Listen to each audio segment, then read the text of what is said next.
inspirasi tiada henti. Dalam lengannya terbesit semangat. Dalam senyumnya terlantun doa. Ibu mengajarkanku tentang arti kesabaran. Ibu adalah pahlawan bagi putra-putrinya.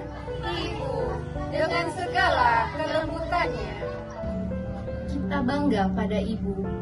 Saya beserta seluruh keluarga besar Persit Kartika Chandra Kirana Cabang 31 Kodim 0109 mengucapkan Selamat Hari Ibu 22 Desember 2020. Tanpamu kami bukan siapa-siapa.